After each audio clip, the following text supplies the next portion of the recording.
All right. We have folks slowly coming into the room. Thank you all so much for joining. Really excited to kick off this session. And definitely recommend if you're able to connect to your video camera, we would love to see your shining faces as well. Hopefully most of you know who I am by now. My name is Rachel Strauss. I run the Diamond Challenge. We're super excited to have you with us as we really kick off a very special meetup. The purpose of these meetups is really to allow our community from around the world to connect with different young entrepreneurs, experts in all different areas, and to really just help you on your journey as you go throughout this experience. And so super excited. We have Deborah Cooper here with us, the founder and CEO, principal of Your Career Design Lab. And so Your Career Design Lab is really all about helping you identify your value, your storytelling capacities. And Deborah does that in such a unique way, really a multi-pronged approach by helping you focus on personal branding and then also really strategic life building skill sets and experiences. So super excited to dive into that today. One thing that I do want to let you all know is this meetup is not your kind of typical meetup. You're not going to be watching it happen. We want you to really experience this and participate.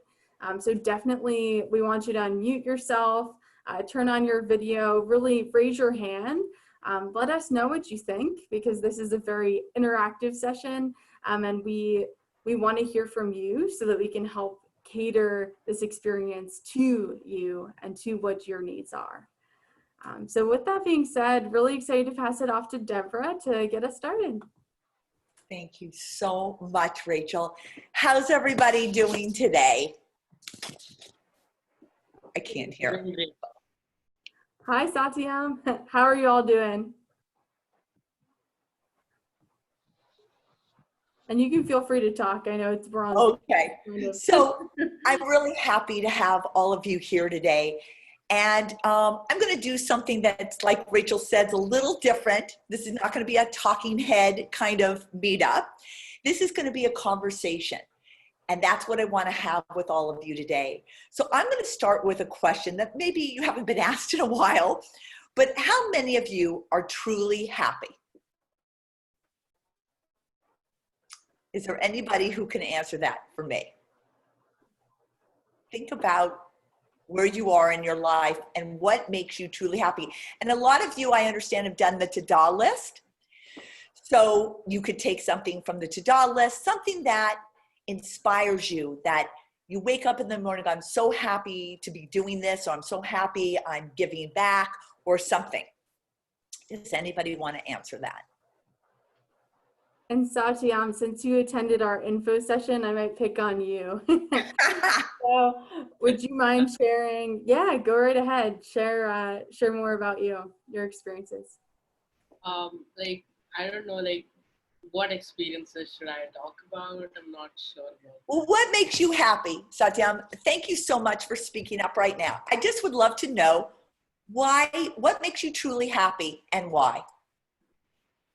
I actually have to think about that for a minute, because it's a hard question. That is. Go ahead. I think what truly makes me happy is just spending time with the people I love, like my family and my friends. Yeah, that's the thing that immediately came to my mind. So. I love that. I love that. That's beautiful. Is there anyone else who'd like to tell me or themselves what makes them truly happy and why? And the reason I ask that is because we must be willing to get rid of the life we've planned so as to have the life that is waiting for us. And what do I mean by that? You know, this may seem like BS to a lot of you who've spent like the last 4 years planning out your complete future. How many of you have felt that way? That in high school or now graduating from high school, it's the AP classes, it's the right classes, it's to find the right college. How many of you would say that you've been sort of on that plan? And feel free, I know sometimes with Zoom, you want to like leave your camera muted, and I know some of you are in different countries like India and things like that too. But feel free to unmute and just share. Yeah, I'd really love you guys to share, because again, this is probably like turning your brain a little like, what is she talking about? No, I've got it all planned out. But what I want to share with you guys as entrepreneurs and pursuing an entrepreneur life, that really it comes down to you. It comes down to what makes you happy. What things inside of you are you willing to recognize so that you can then share it with the world? And in order to share your brand, it really starts with your story. And we are kind of in a mass hypnosis when you're in high school or going into college, a mass hypnosis of shoulds. It's, I should be doing this. I should be doing this. Well, if I do this, I should be doing this. And I'm letting you know that we're going to take that off the table today, and we're going to start with your story. And I'll tell you a little bit about my story so that you guys can understand. But I've been what you could call a serial entrepreneur. And what I mean by that is, when I was 12 years old, I don't know what happened, but I was watching a show that was very popular at the time called Beverly Hillbillies. And somehow I got the notion that I want to be living that life. It looked like really fun. It looked like they had access to things much bigger than I had for myself at the time. So I put together a whole PR campaign to my parents at 12 years old. This is why we should be moving to Beverly Hills. It has better schools. It has better restaurants. It has whatever at the time I thought a 12-year-old needed in their lives. And within 6 months, we actually moved to Beverly Hills. And when I got into PR and marketing as an entrepreneur, when people would ask me, why did you get into PR? Why in marketing? I'd say because at 12 years old, I realized I had the power of persuasion. I had the power to change people's lives. Now, I think a lot of you are sitting here going, well, that's what I'm doing. I'm going to be changing people's lives because of the different projects that you guys are working on as entrepreneurs. And then from there, I did start 2 very successful public relations and marketing companies. And then I moved to Short Hills, New Jersey, where I found myself in a place I kind of didn't want to be. And I felt very stuck. So I created a company called Daycation Today, which allowed moms who typically we'd go to Soul Cycle, go to the market, prepare the dinner, then go to the cleaners, and then just be in time to pick up our kids. And I thought, you know what? Everybody needs a me day. We needed a day for ourselves. So I went to the 14 different towns around where Short Hills was, and I found out where the best, nail places were, massage places, or educational places. And I created Daycation Today, where I would send you once a month all the great things that you could do for yourself. And in addition, I would call all the businesses and say, I'm going to bring you people, but you're not going to charge us anything. So all the daycations were free. It was a membership kind of thing, but when they went to it, they didn't have to worry about paying or anything. And so I guess what I'm saying as an entrepreneur, and then of course starting your career design lab, really came out of very people who would come to me and make them a success and give them their 15 minutes of fame. And by creating their stories, they would have something to tell, but how do you know that? Go ahead. Did somebody have a question? Abby. Do you have a question, Abby, for us? And thank you so much. I know you just popped in. Welcome. I don't have a question. Okay. Okay. So your story, in a way, becomes your song. And when singing it, you could really touch people's lives. And I know you guys are all thinking about what you're doing to do that, because your story becomes you, the hero in your story. And I'm sure a lot of you now, I know COVID is a horrible thing. We're all going through it. But I would imagine as a high schooler or going into college, in a way, it is allowing us what I've kind of dubbed the term thinkubate. It's a time to think about who you are, what you want to achieve in life, and how you want to put out to the world your entrepreneurship stories. And so with that, I wanted to kind of get in with you guys to tell how we start to tell your story. And I'd really love to know from somebody now, it really comes from your background. Like I was just saying about my childhood. I'll tell you guys another story. I'm working with a client and I love this. And she wants to be in sales and marketing. So she's going, I did this and I did that. And I worked for Four Seasons Hotel. And some vibe was saying, no, there's something in her background. So I come to find out from her story is that at 5 years old, her mom would not let her buy food at the cafeteria. And her mom would make her salami sandwiches and she hated salami. So her mom would put 5 pieces of salami in the sandwich. And when she would get to school, she would do something. And I'll tell you what it was. Her mom opened up her Dora backpack one day and outspilled $20 bills at 5 years old. And her mom goes, Sophia, what the hell? Like, where did all this money come from? And she had to fess up that she sold each slice of the salami sandwich for $4.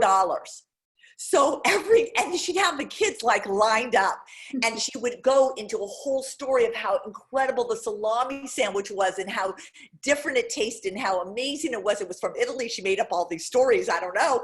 And she got everybody to buy in to her thing.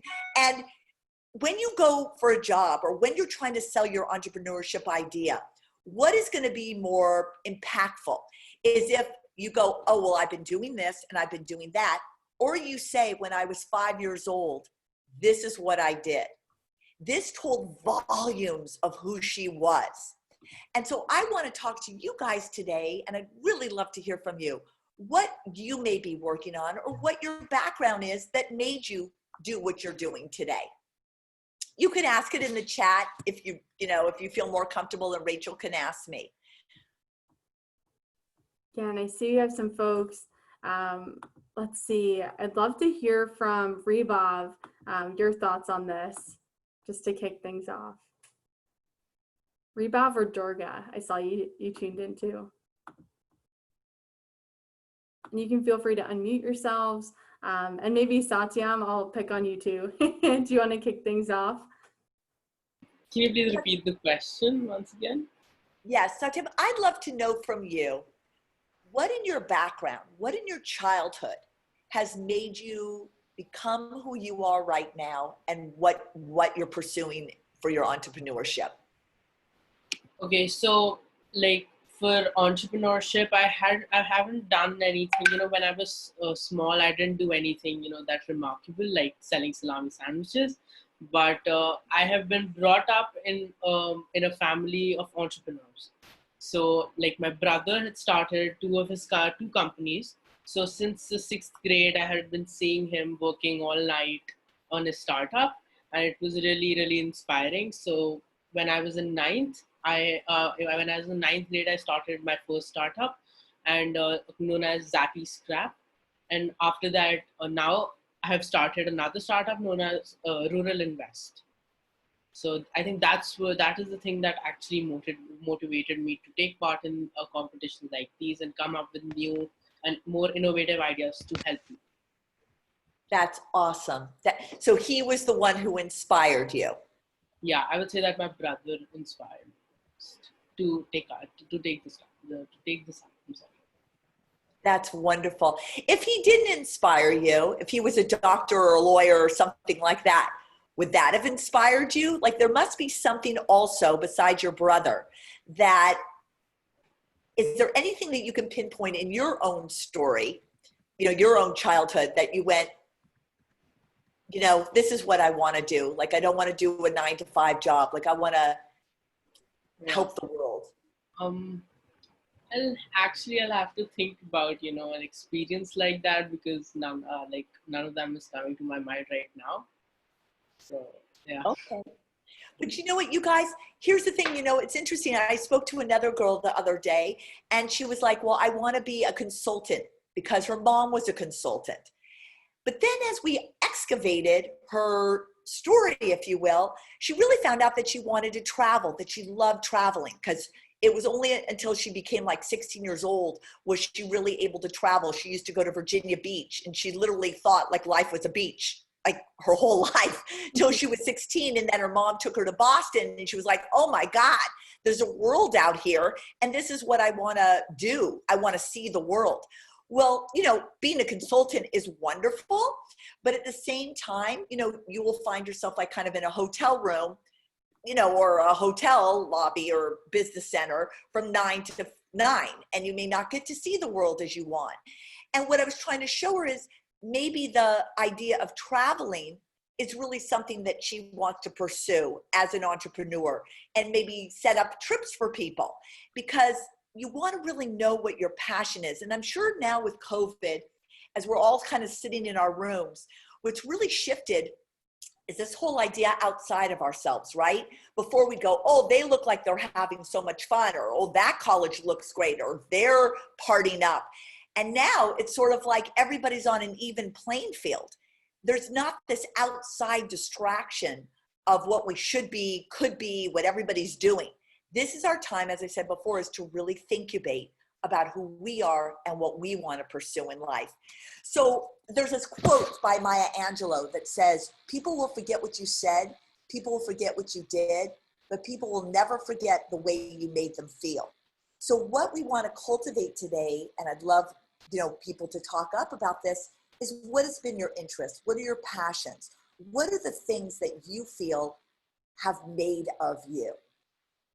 Is there anybody else that wants to just sort of go, hey, in my background, this is what happened to me. I sold $50 million worth of Girl Scout cookies, and that was really cool.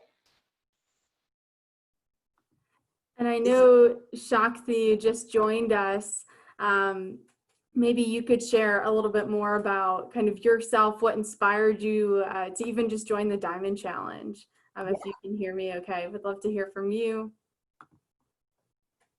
And I think you might still be connecting to audio. So let's go with, let's see, how about Jackie? Would you be willing to share? You guys, I want to say something too. You are in such a, being part of the Diamond Challenge is really being part of a tribe. And you want to really engage with your tribe, because this is where the world's going today, to be honest with you. Networking, connecting is the key to your success in a very authentic way.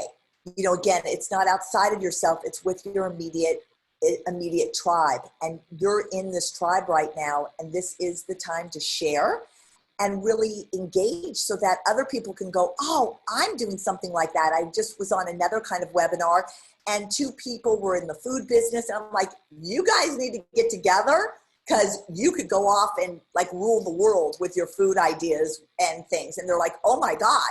So I'm just wondering what you guys are all into. Absolutely. And let's see, would anyone like to share? And feel free to just unmute yourself. I see we have some folks in the chat.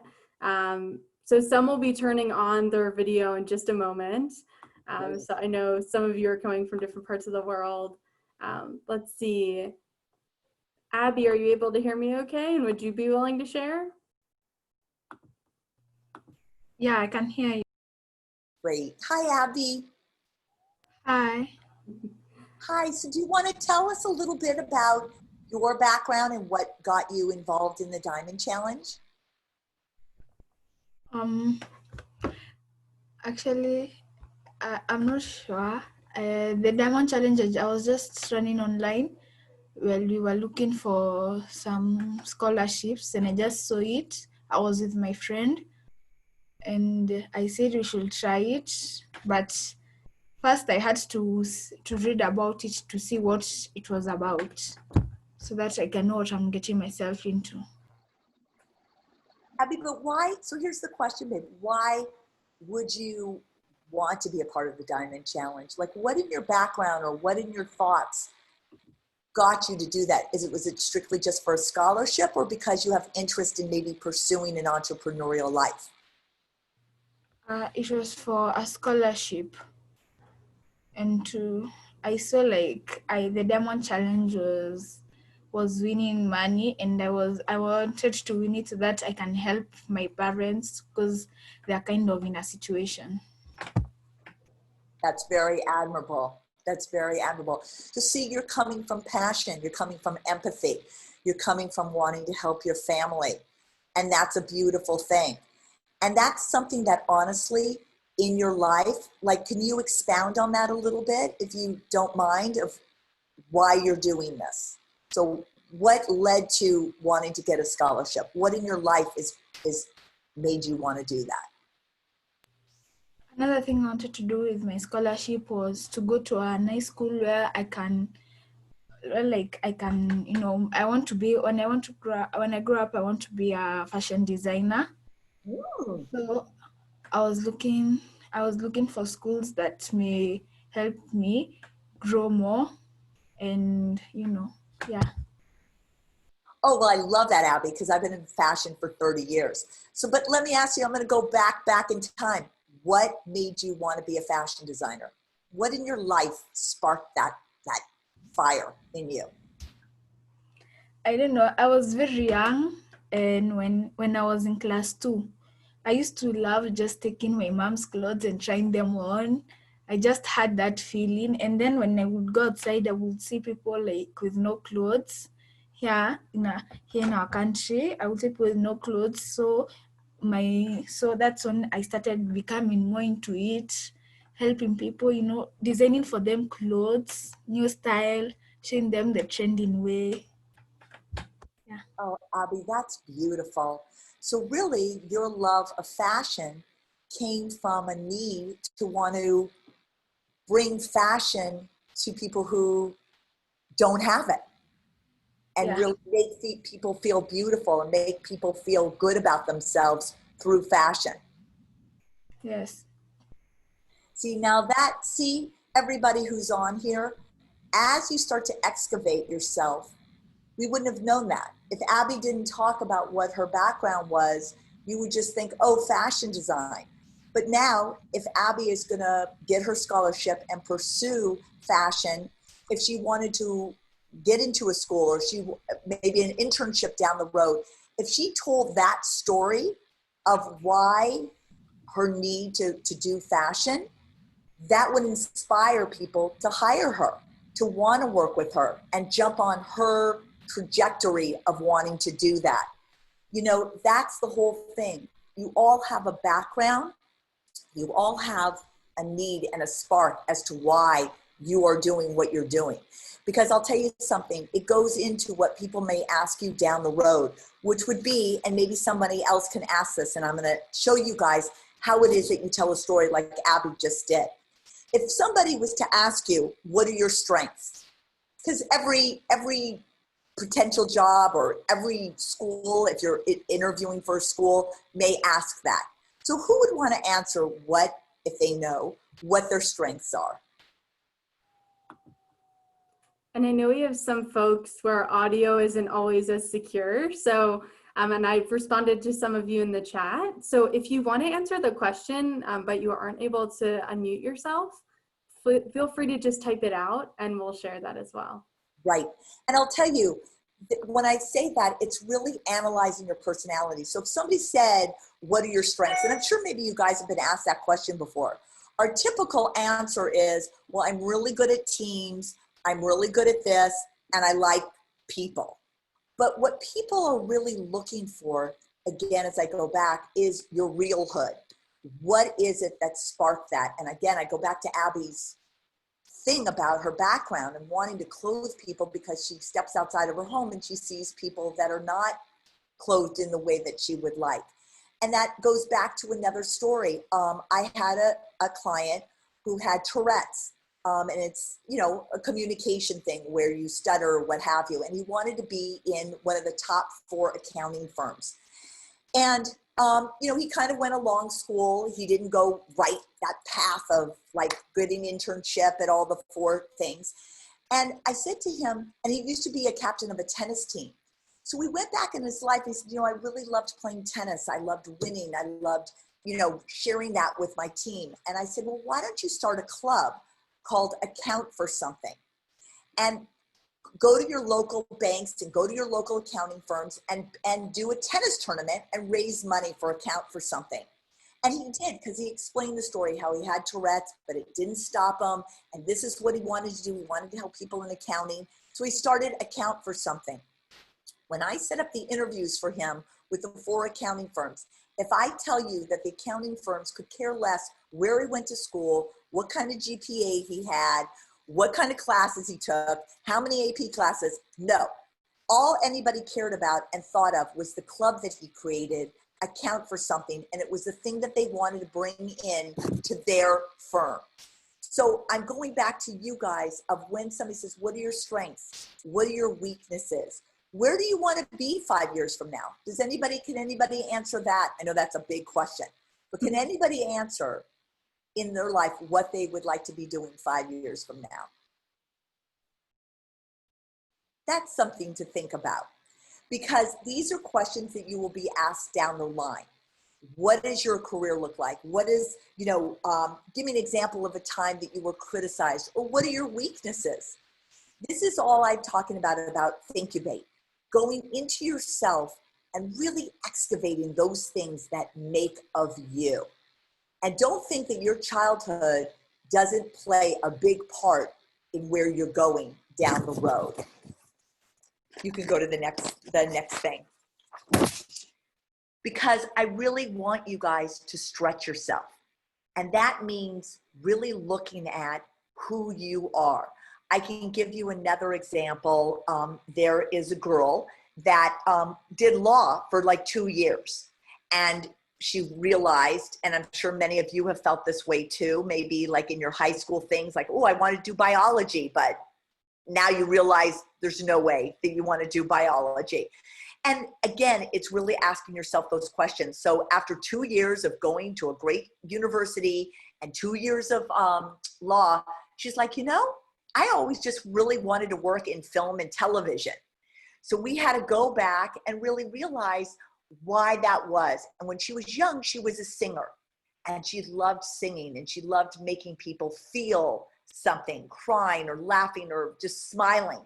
So I got her involved in a production. A guy was doing a commercial. She became a production coordinator. From there, she went on to she did such a good job because she was very organized. She was like the oldest of 4 of her kids. So she would say to them, look, I've been like doing production my whole life. I've been like second mom to all my sisters, and pretty much running the show. If I can run my household, I can run this production company.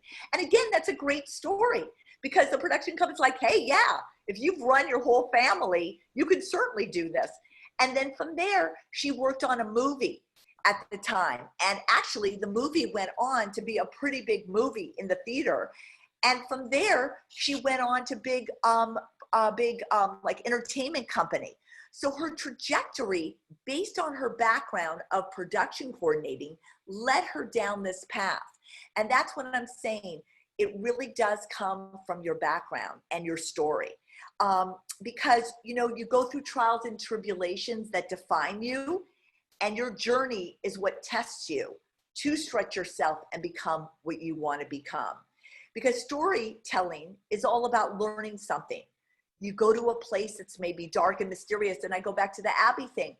Like, that must be so incredible to be looking at beautiful magazines and seeing beautiful people, and then stepping outside of her house and seeing anything but what she's seen in the magazines, and how much of that vision is really helping her to define who she is. And so what happens is, in this hero story, which is you guys, you're faced with yourself. You're faced with your fears, and you kind of slay those dragons that are keeping you down. And in that, you acquire a hidden strength and value. And then you become tested.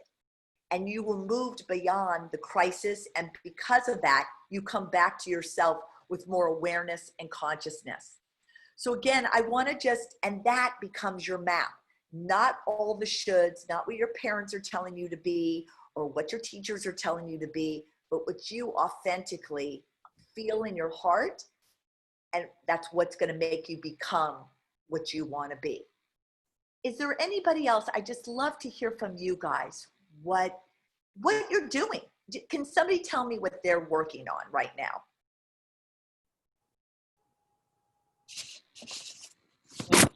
Repeat your question. Yeah. What you're working on right now. So maybe your Diamond Challenge concept, just telling us a little bit more on that side.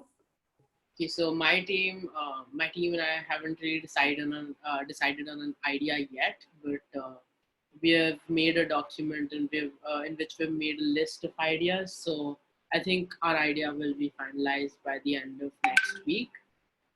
Tell me some of your ideas, Satyam. I want to know what some of those ideas are. Okay, so we have come up with pretty basic ideas yet. Like, for example, we're planning to make an app which can, if you take a picture of a room, then it will sense the different corners of the room, and it can just show you which furniture would go best at what place in the room. And there's an idea like this, and then we have another idea in which we'll have an interface with you know the various kind of events like birthdays and weddings, etc. And then you'll be, once you for example, when you click on weddings, you'll be directed to another portal with various different various different offers like catering, place, and seatings, etc. So yeah, these are the two main ideas that we're thinking of going with. One of them, and yeah, it's pretty. I love that. So Satyam, let me ask you a question. How did that app idea? I'm going to really excavate you. Where in your background, or what inspired you to kind of build an app that tells people where their furniture and things should go? Okay, so actually this app thing wasn't actually my idea, but we just started developing. Actually, we thought that there are some big companies, I think like IKEA, which has done this before, but it hasn't done the exact concept that we are focusing on. And because our app will solely focus on this, but IKEA's focus is different. It just sells furniture and stuff. So yeah, and I actually don't know where my teammate got the idea from, but I'll definitely, now that I'll definitely ask him again. Well, you know what? So here's what comes up for me, and tell me if this is true for you. That, during COVID, we are obviously, our homes, our offices, our rooms are becoming our living. It's how we're living. And so this app then becomes a way of life, right? And the app will help people in their homes to live their best life by having whatever it is that you're going to have in it that's going to make their life better. It's not just decorating. It's not for the sake of decorating. Just like Abby, it's not just dressing people for the sake of dressing people. It's with meaning. It's with intention, if you will. So one of the ideas that could be for you is coming up with a really cool name for it that kind of sends that intention out there, that it's not just about, putting furniture in a certain place, but you guys can really look at where you put your bed, where the desk goes, where a view of something, maybe it's a picture in front of you that inspires you, like an ocean or something like that. And really building rooms that inspire people, not just to live in, but to live with intention, to live inspiring.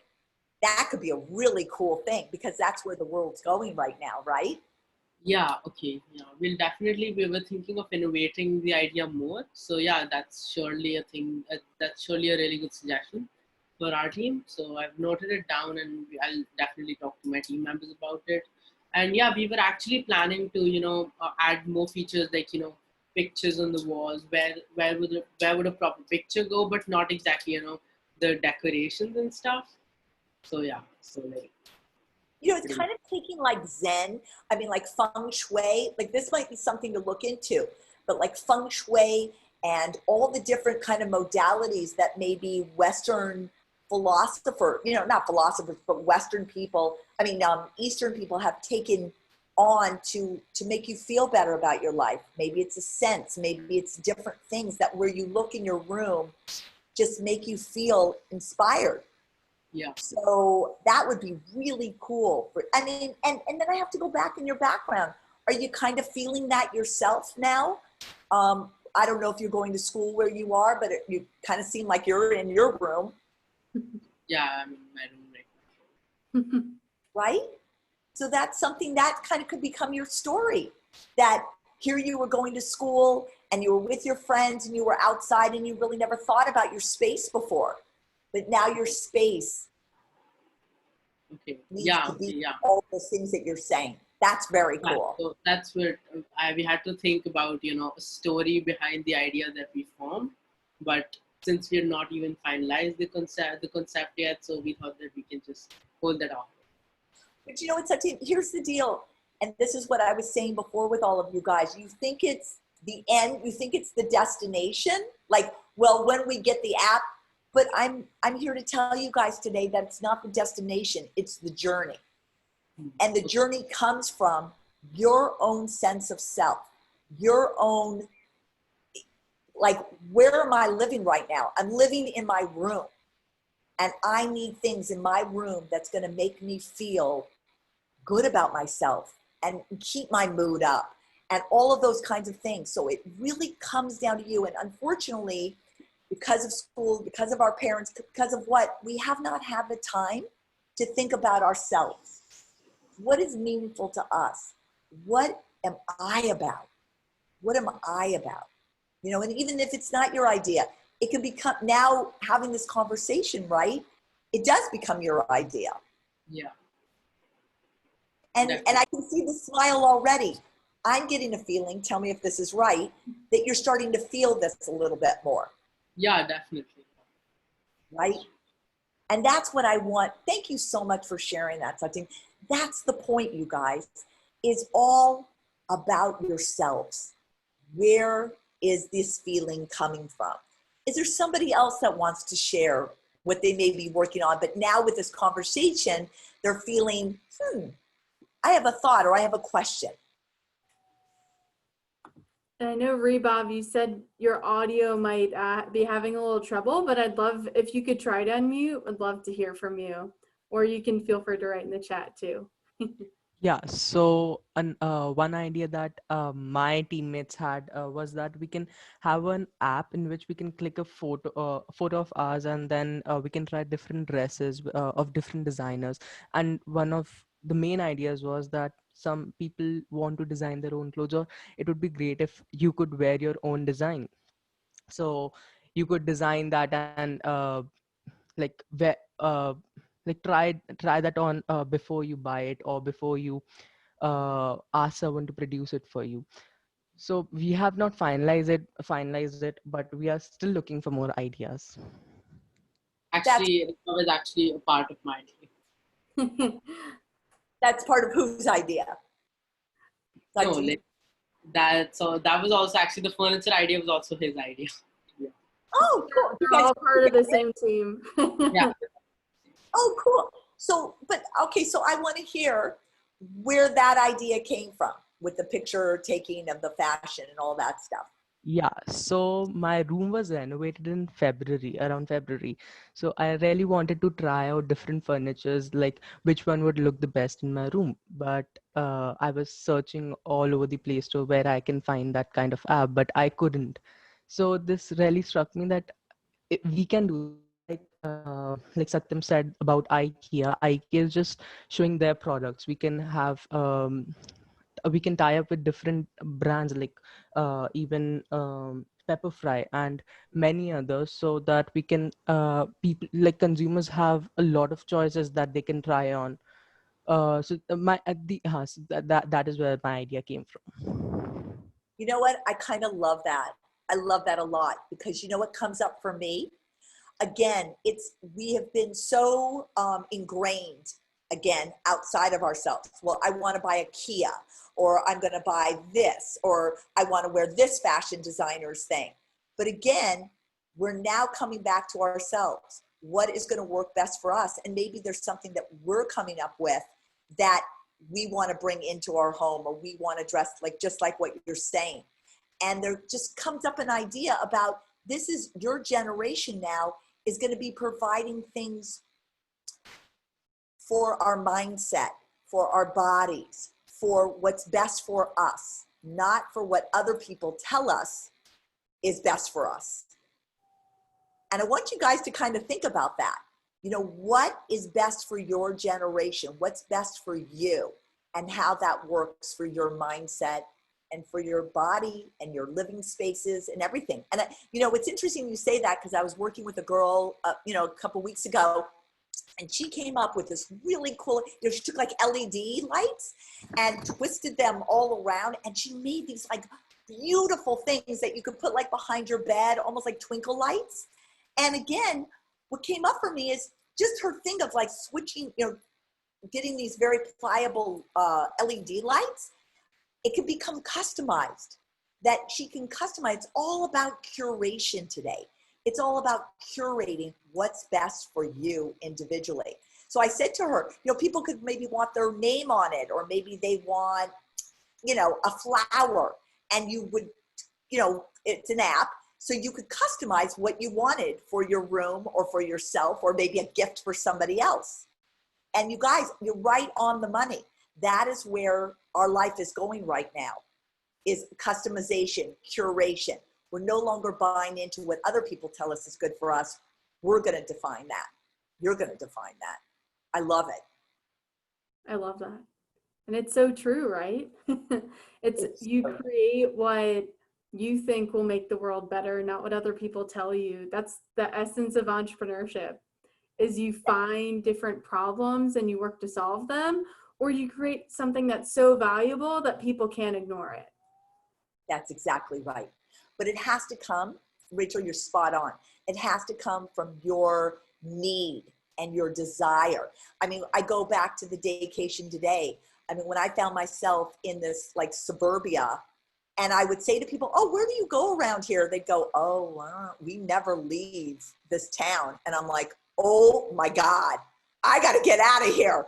So it was my need. It really was, to go to all the towns and go, oh my God, there's an art place here, or there's a glass blowing place here, because I'm just somebody who loves to find out new things. And then it would be very interesting when I created this company, that it was like, you know what? I didn't know that existed there. I didn't know that existed there. And trust me, it took every ounce of energy not to judge that, because you could really go into a judgment spiral. They're like, really? You've only lived here for 20 years. But at the same time, I was so happy to bring, like Rachel said, a value to people and see people so happy. And you know what? It really changed these women's lives, because then when they picked up their kids, they were better mothers. They were better for themselves because they did something for themselves that day, without guilt, without anything. But I had to bring it to them, because they just weren't people who could go out and do it themselves. And that's what I love about what you guys are doing. There are people that want what you are going to create, but they just don't know how to do it. And you're doing it for them. And I think that's super cool.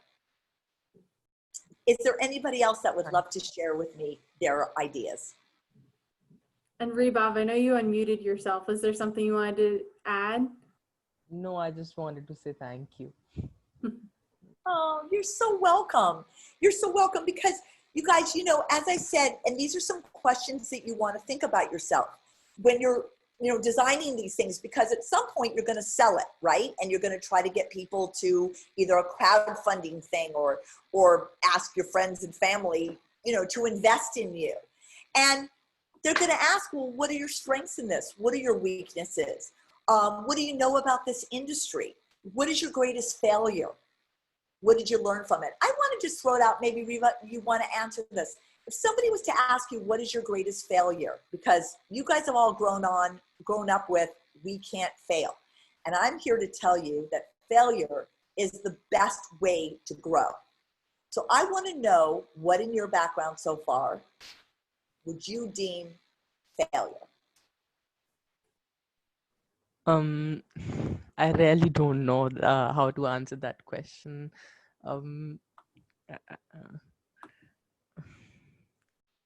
It's a big question, but what you maybe thinking about it as, what's something you feel like you didn't meet your own expectations?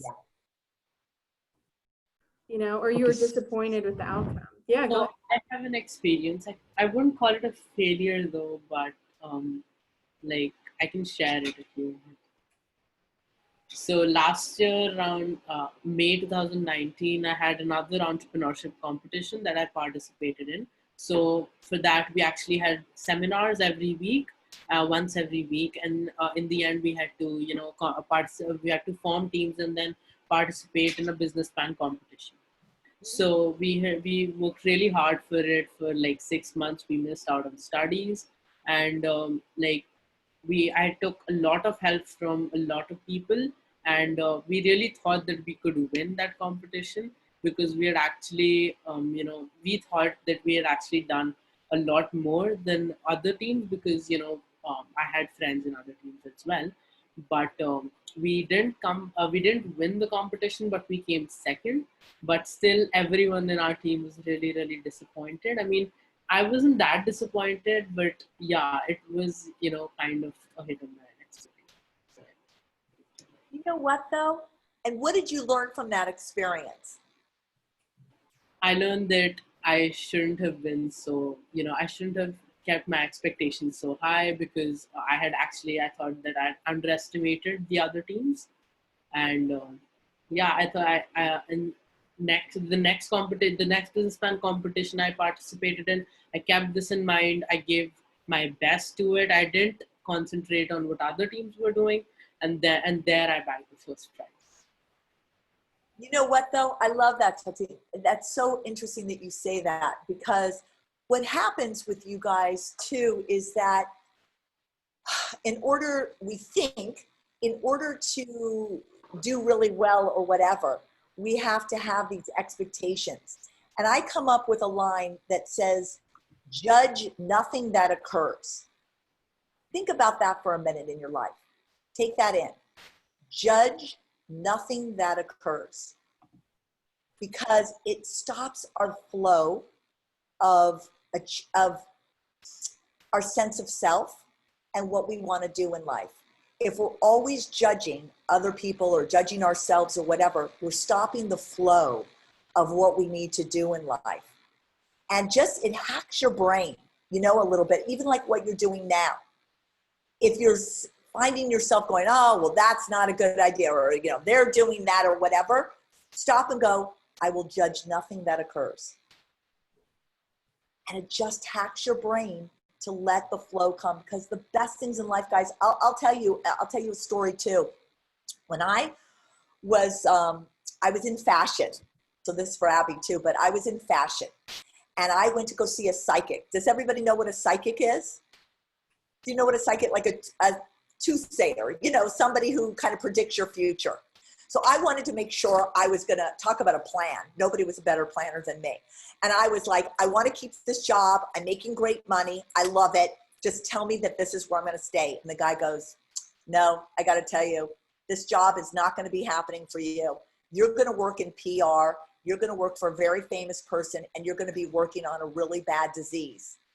And I went, this is the biggest waste of $50 I have ever spent. Like, all I wanted to know that I was going to keep this job.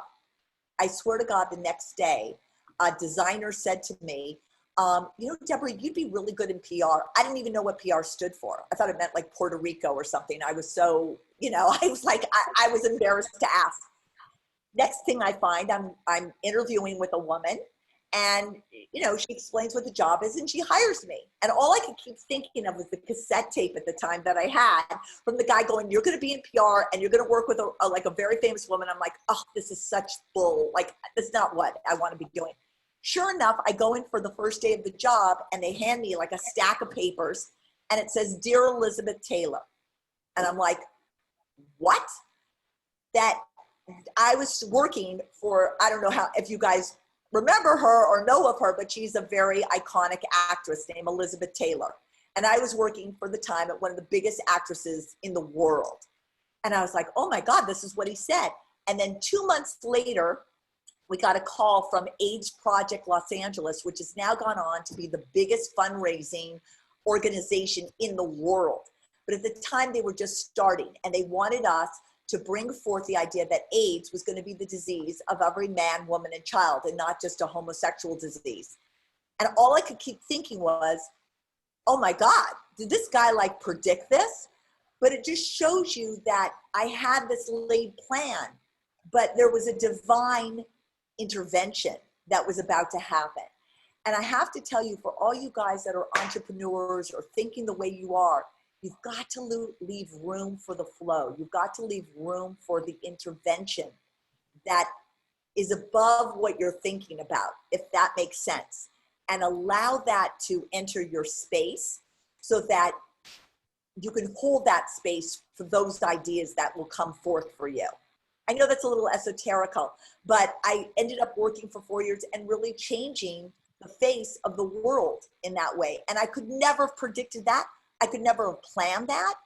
It just happened. And us entrepreneurs, this is what happens when we allow for it. And Zane actually commented, Zane, I'm so glad you joined us, but he actually won the Diamond Challenge this past year. And so he said, this is honestly much needed to divert our focus and work on what truly matters. I'm so glad you said that. And I'm so grateful that you understand what I'm trying to convey here today, is that we need to start from the very beginning, and that's yourself. And that's the true inspiration that will then inspire others. It just will, you know, and it's just so important.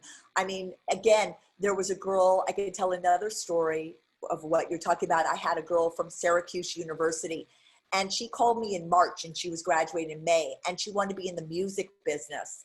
And I'm like, wonderful. Here's a perfect example. I said, wonderful. Are you in the College of Music? No. Oh, are you in a club of music? No. Oh, do you write for like music magazines up there? No. I go, okay, well, why do you want to be in music? And she really didn't have an answer. And maybe a lot of you today don't really have that answer.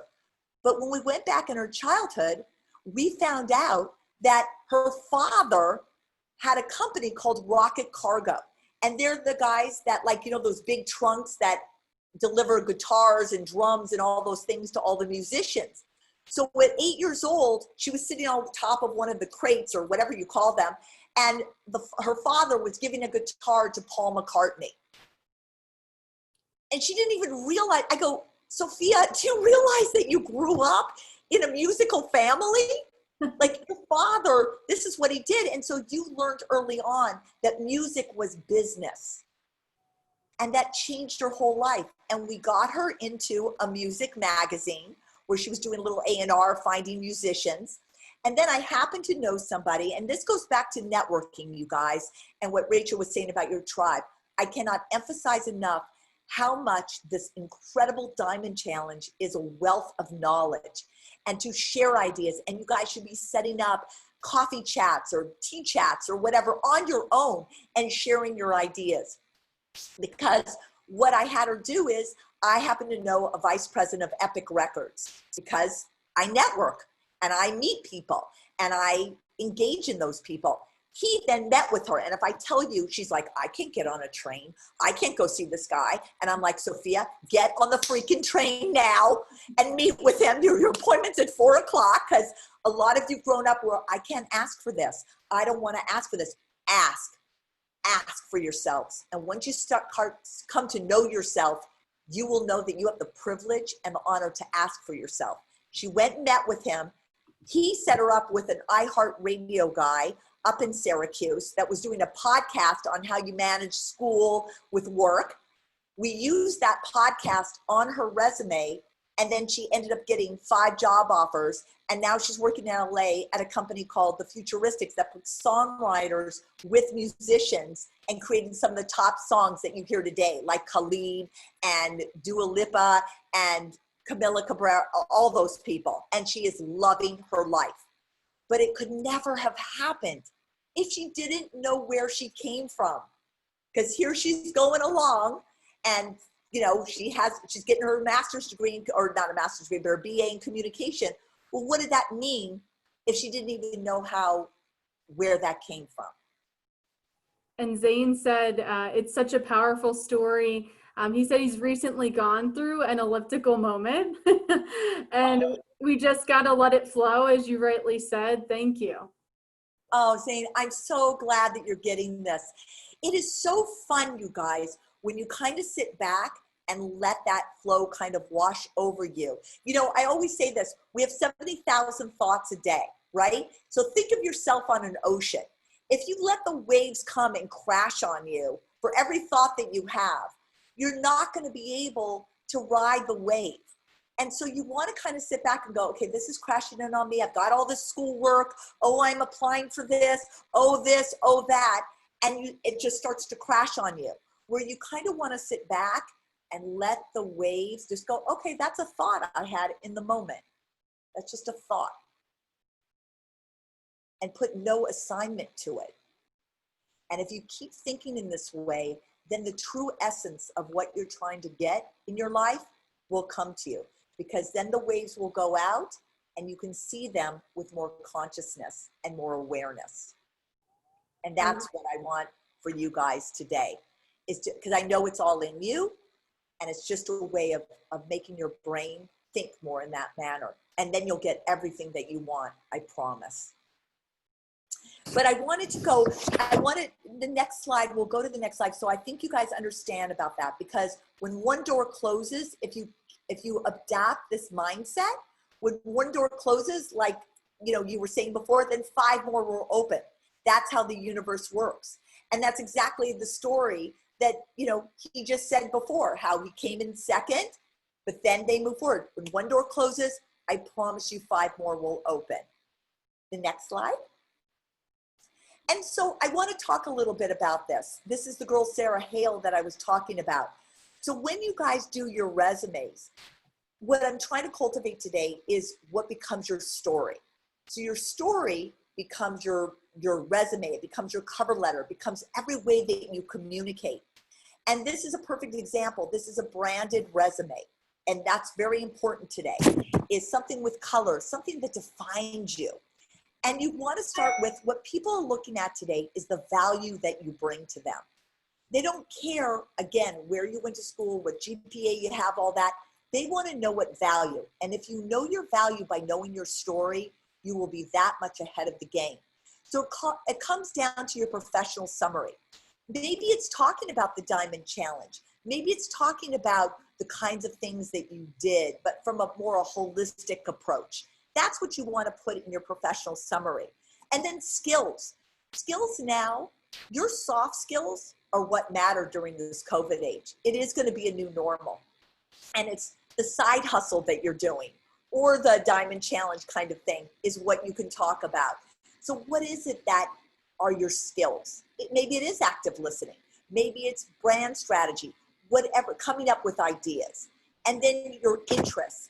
Your people want to know what your interests are. Similarly to the guys telling you about with tennis. You know, when he went to the banks and the things, they're like, oh, we play tennis. We'd love to play tennis with you. Wow, to be able to play with a pro like you.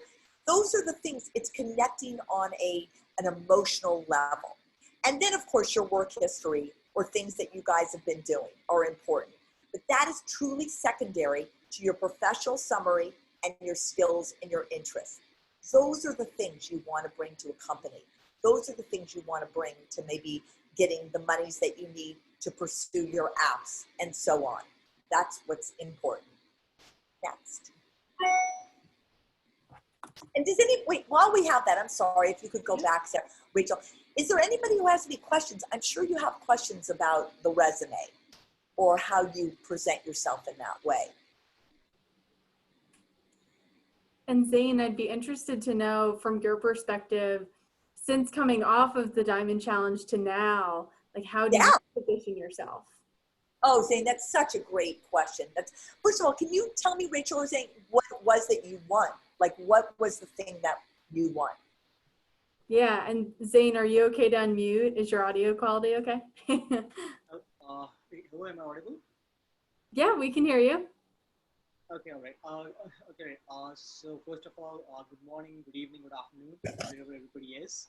So to answer the first question, I had won the I had won first place in the Diamond Challenge for the social innovation category, and what we had basically built, and we had basically developed a robotic device that would help paralyzed patients recover 30% faster.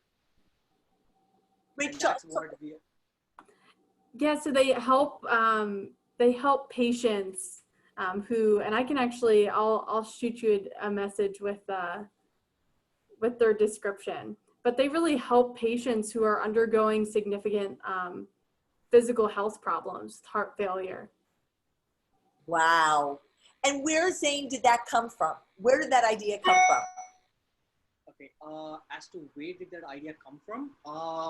So my uncle was actually paralyzed, and my and basically on one of our vacation trips, my mom had decided that we visit him one day, and that's where I actually saw the difficulties that he was going through.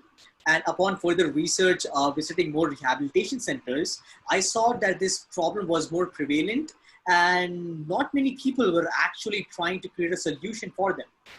And that's where it hit me that I should divert my entire focus. So a little bit of backstory. During this time, I was working on developing prosthetic hands, basically robotic hands for people that had lost their hands, amputees. And that was my pivotal point, that I had to shift my focus from focusing on that to focusing on this area that nobody was doing anything on. And that was back in 2015. And I've been working on this since the past 5 years. And yeah. Oh, Zane, I just love that story. Now let me ask you a question. I'm going to excavate a little bit more. Why then the hands? What made you be on that journey first? Okay, so why specifically the hands? All right. So I personally believe that if you can use your hands, there are a lot of things that you can do. All right. A plethora of opportunities just open up, right? And let's take our computers for example. If your hands are paralyzed, you're going to have difficulty just accessing a website. But if you've got your hands, you can do designing, you can do coding, you can work as an assistant. There's just so many things that you can just do right now with your hands, and that's when my focus was first to help these patients rehabilitate their hands first, and then to later on work on the legs as well. Zane, you know what comes up for me? I love this story.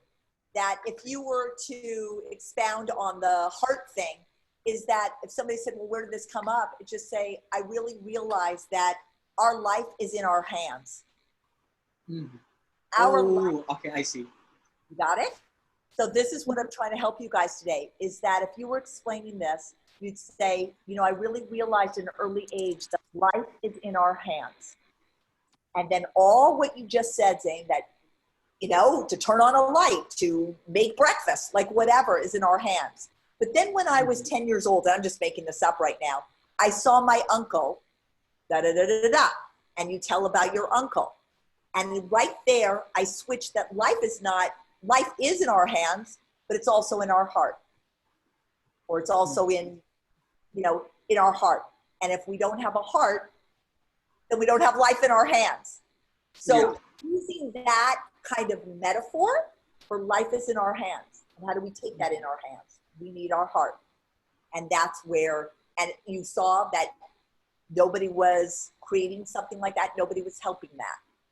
And that's why I need to invent that. Because I want everybody to have a heart and be able to, so that they can have, and then go back to, so they can have life in their hands. Yes. Thank you so much. That was so beautiful. That was so beautiful. I just love it. And what do you want to do with this? So where are you going with this idea? Okay, yes. So eventually I would like for this to be available to the public. Right now I'm in the midst of contacting hospitals. We were actually supposed to begin clinical trials during these months, but because of COVID-19, things have slowed down a little bit, and hence why I've been working on this. But I've started a new project as well based on mental health, and I'm working on that with my co-founder. Oh, Zane, I love that. I'm so glad you brought that up, because I have a story to share with you and everybody else around that. I'm working with a client right now that has started a company, and I can put you actually in touch if you're going to do this mental health thing, called Reel Driven, REEL_driven. It's on Instagram.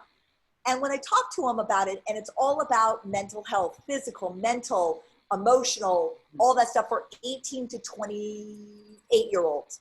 And so as we're cultivating his story, I said, how did that come to be? When he was in middle school, he was on the top. Well, as a child, he was very shy and very heavy. And people said he had man boobs, and he just was horribly shy and insecure. But then in middle school, he started taking up soccer and, sports, got really into sports. So then he became like the king, and, middle school was like amazing. And then as he got into high school, he and his buddy were playing miniature golf.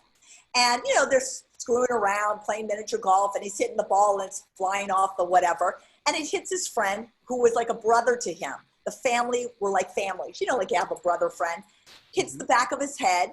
And he's like, hey, I'm cool. And they go out for pizza. And the next day, his mother comes in and says, so-and-so, I forgot the guy's name, Bob. Bob's in the hospital. And he's like, what do you mean he's in the hospital? We just went out for pizza. The ball hit the back of his head and he had internal bleeding.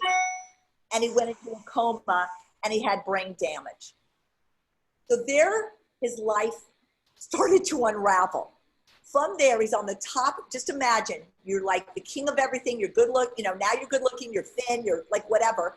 And this happens to his friend. From there, the family sued his family. His parents ended up getting divorced. He went into such a spiral, it was not even funny. That when he went into college, after his high school years, when he went into college, he started having panic attacks. Because throughout high school, it was like, how are you doing? How are you doing? He's like, oh, I'm fine. Everything's fine. I'm fine. Everything's fine. Fine. He gets into college and he has nervous breakdown. From there, he started to listen and go to master classes and listen to people who were inspiring and this kind of thing. And he started real driven to help people that no matter where you come from, whatever trauma you have in your life, that you can triumph. And for your age, for this Gen Z, I cannot tell you, as you know, Zane, how important mental health and this kind of thinking needs to now be indoctrinated in you, because we know that other way of achievement and who and what you're doing and who it just doesn't work anymore. Mm-hmm. And so I applaud you, because mental health is going to be so key. And I'm so proud of this young man. He created an app, and he has meditations on Thursdays and mindfulness and breath work and all those things that are going to need to be a part of our new way, our new normal. Mm-hmm. I see. That is such an amazing story. That is such a powerful story. Okay. And I would love to connect with him if at all possible and discuss a few ideas. And while we are on the topic of mental health and for everybody within this call, so I've been conducting a few of my own surveys and experiments during this entire COVID-19 pandemic thing. All right. So so from my perspective, what I believe is, so since we all know right now, a lot of teenagers are going through mental health problems rapidly. Okay. And I believe the reason behind this is that, and I believe the major reason behind this is because no matter how much time you spend on Netflix, gaming, or on social media, there will come a time within your day where you are forced to face your internal struggles.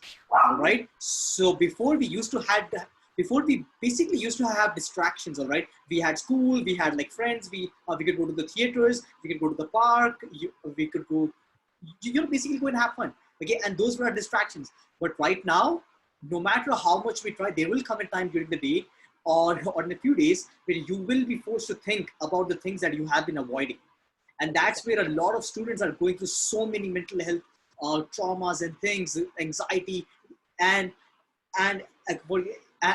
for most of it, all right, a majority of these things have been built up over the years and have not been addressed. And hence why this creates a barrier for them to actually figure out a solution as well.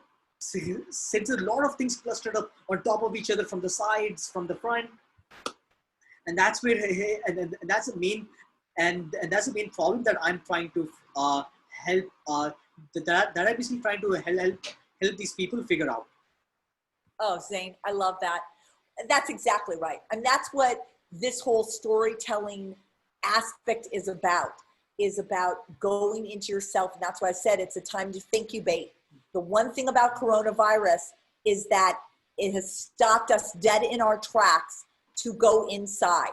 And that's where you need to find yourself and your story, because it's not out there. It's all inside of all of you. And this is such a perfect example of Zane and Abby and all the other people that shared their lives today. That's how you're going to change the world. That's how you're going to change the world. And I love that. And I absolutely will put you in touch with him. Thank you so much. You're so welcome. Is there anybody else who would like to share as we start to wrap this up today? I'm so glad that you got that. And I hope that some of the stories that I'm sharing with you, it's just so amazing to me when you go back into your life and cultivate this of why you want to do something. And you can feel it. When you feel it, that's how you're going to be able to get what you want, because you need to feel, and other people will feel you as well when that happens. The next slide. So, I always say, why are these people smiling? Because they let your career design lab curate your perfect career.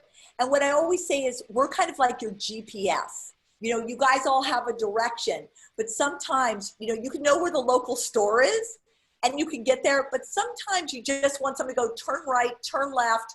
Okay, you've arrived at your destination. And that's like what you guys are all doing, curating these apps and things like that. We're here to help you to curate your story so that you could go on and be the successful people that I know all of you will be. And so I just really appreciate all your input today. And it's just so great to be working, to be able to talk to all these brilliant minds today. So I want to thank you so much. And remember, if your dreams don't scare you, they're not big enough.